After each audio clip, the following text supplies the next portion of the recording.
Bonjour à toutes et à tous et bienvenue sur Gilles Toolkit.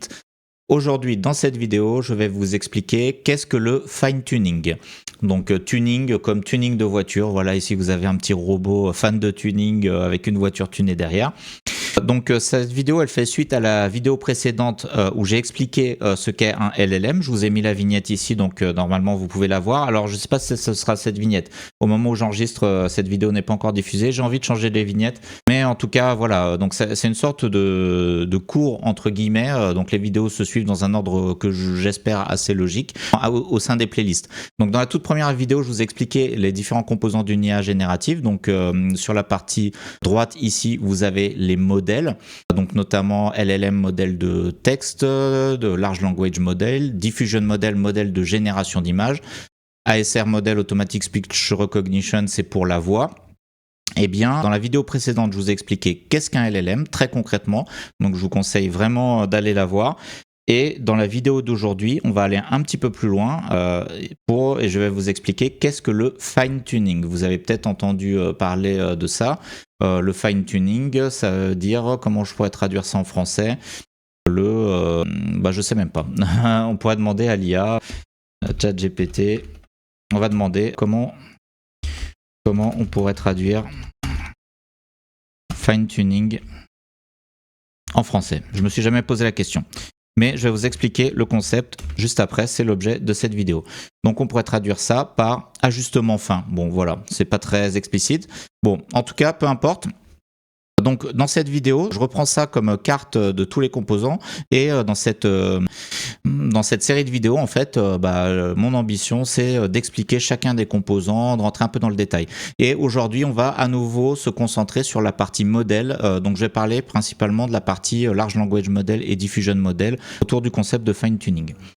Donc, qu'est-ce que c'est le fine-tuning? Donc ça, c'est un slide de la présentation précédente de la fois dernière, où je vous explique comment on fabrique un LLM. Donc là, on n'est pas encore dans le fine-tuning. C'est l'entraînement d'un modèle, la fabrication d'un modèle.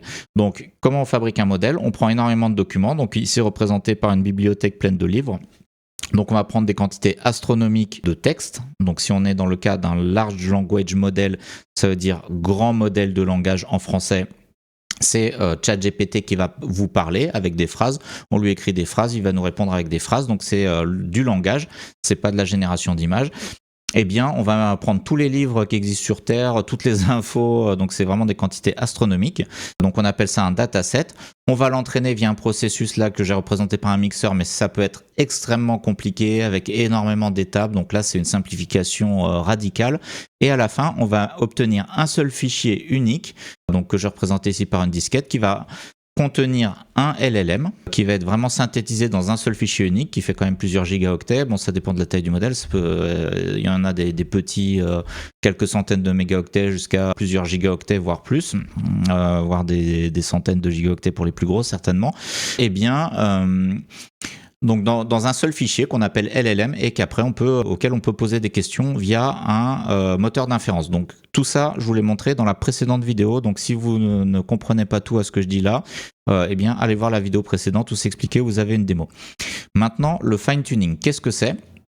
Eh bien, pour faire du fine-tuning, on va prendre un modèle déjà existant, un LLM déjà existant, qu'on a déjà fabriqué, et on va vouloir le spécialiser avec des nouveaux documents spécialisés. Par exemple, si on a un modèle et qu'on veut qu'il soit amélioré pour avoir des compétences techniques très particulières, par exemple la médecine, eh bien, on va décider de le faire un nouvel entraînement supplémentaire avec que des livres de médecine.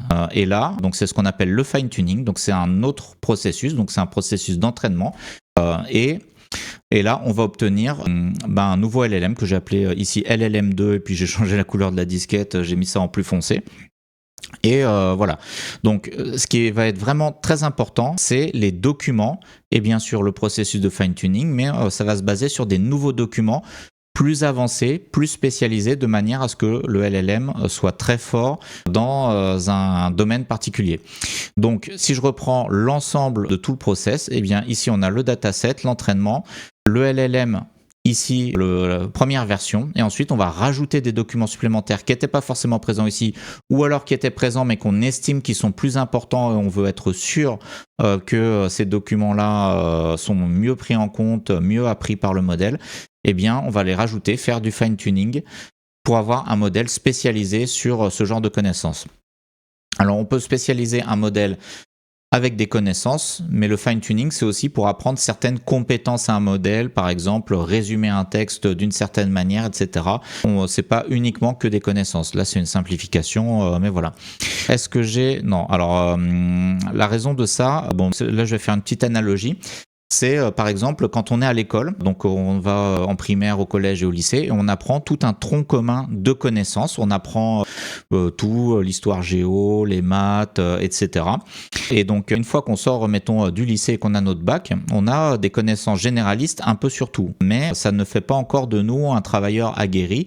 Donc si on veut se spécialiser dans un domaine, par exemple l'informatique, eh ben on va suivre des cours, on va faire des études supérieures d'informatique, on va apprendre quasiment que de l'informatique. On va plus faire d'histoire géo, on va plus faire de biologie, même si on en a déjà fait avant. Donc on est capable de comprendre un peu l'histoire géo, un peu la biologie, et ça peut être utile dans notre travail d'informaticien. Si on est un informaticien dans un laboratoire de biologie, ça peut être utile d'avoir quelques concepts, mais on va se spécialiser dans l'informatique. Donc ici, on va apprendre des nouvelles choses qui seront des pratiques d'informatique, des livres d'informatique, etc.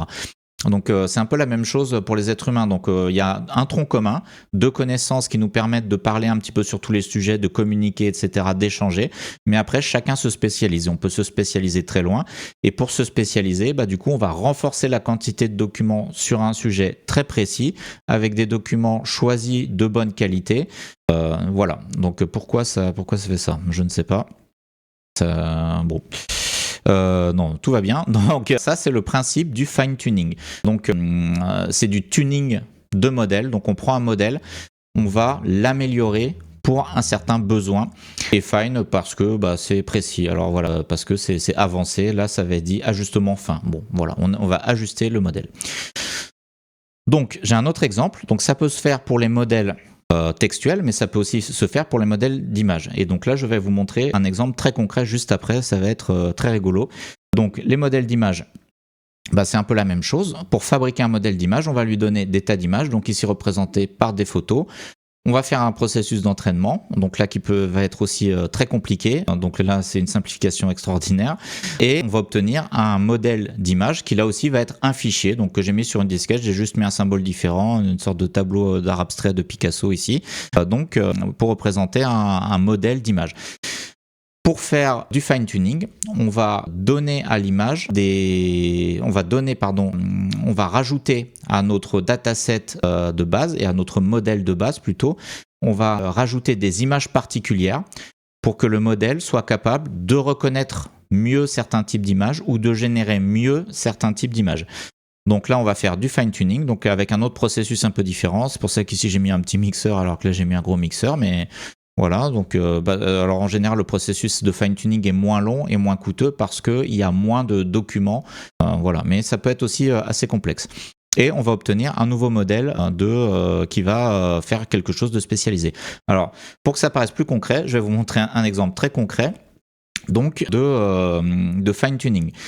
Donc ça, c'est des photos de moi qui sont générées par IA. Alors cet exemple, c'est pas moi qui l'ai fait, c'est un ami qui l'a fait. D'ailleurs, je te salue, je sais pas si je peux citer ton nom, donc, mais je te salue, tu te reconnaîtras certainement. Donc c'est un ami à moi qui l'a fait en août 2023. Il a entraîné un modèle, il a pris des selfies de moi, donc il m'a demandé mon autorisation, il a pris des selfies, mais une dizaine de selfies, donc des photos, parce que j'aime bien envoyer des selfies à mes amis, donc sur des chats, etc., voilà, parce que c'est rigolo. Donc, il a pris certains selfies, pas beaucoup, genre une dizaine. Il a fait un fine-tuning d'un modèle qui existe déjà. Je crois qu'il a fait ça avec Stable Diffusion, un modèle de génération d'images connu. Il a fait un processus de fine-tuning. Il a fait un générateur de selfies de moi. Voilà. Donc là, toutes les photos que vous voyez ici, c'est des photos de moi générées par IA. Donc, je vais agrandir un peu. Donc, on voit que c'est pas terrible, ça me rend pas trop hommage, mais ça c'est généré par IA. Donc là, on me reconnaît quand même. Alors, je rappelle que c'était en 2023. Alors là, voilà, on va faire comme ça. Donc celle-ci est assez ressemblante, par exemple. Et celle-ci, alors, Donc, j'ai un générateur d'images qui peut générer que des photos de moi, alors qu'à la base, on prend un générateur d'images, un modèle de génération d'images, il n'est pas capable, il ne me connaît pas, je ne suis pas un personnage connu, mais voilà, donc grâce à ce travail, ce fine-tuning, eh bien, on peut arriver à ça. Alors ici, j'avais demandé une photo de moi beautiful and handsome, ça veut dire beau et je ne sais même pas comment le traduire en français, donc voilà, de moi en version beau, en version plus maigre, et ça fait ça, voilà. Si je fais un régime, peut-être que je ressemblerai à ça, si j'arrive à me rajeunir. Donc c'est vraiment une version spécialisée de générateur d'images et j'ai la spécialisée sur moi. Alors voilà, c'est pour la blague, mais on peut faire du fine tuning pour plein de choses. Par exemple, pour reconnaître certains types d'images ou je sais pas, mettons si on fait un générateur de tableaux, on va pouvoir l'entraîner avec que des tableaux de Picasso et faire de la génération de tableaux de Picasso. Que sais-je. Alors j'ai pas trop d'idées en tête, mais voilà. Donc ça c'était vraiment pour vous illustrer ce que c'est le fine tuning. Et donc si je voulais, je pourrais générer des tas de photos de moi. Alors j'en ai pas d'autres, je peux pas vous montrer. En fait, j'ai moi-même pas le modèle. On s'est amusé avec ça en 2023, puis c'est pas très intéressant. Et moi, la partie génération d'images, en réalité, m'intéresse pas trop, vu que je m'intéresse que à la gestion de projet. Et, je ne fais que de la génération d'images pour illustrer mes présentations. Et ChatGPT me suffit largement. Ça c'est fait avec ChatGPT. Et bon, voilà, la génération d'images en soi ne m'intéresse pas plus que ça. Mais voilà, c'est rigolo et ça permet de bien illustrer le concept de fine tuning. Alors, dernier concept que je vais vous présenter dans cette vidéo, c'est le concept de foundational model. Donc, modèle fondationnel, on pourrait traduire en français, modèle de fondation. Qu'est-ce que c'est un foundational model? Alors là, je me suis trompé, j'ai écrit LMM, c'est LLM. C'est un large language model généraliste qui va servir de base pour être fine-tuné. Alors, c'est ce que j'appelle le tronc commun. Donc, dans mon analogie précédente sur l'enseignement, c'est le tronc commun.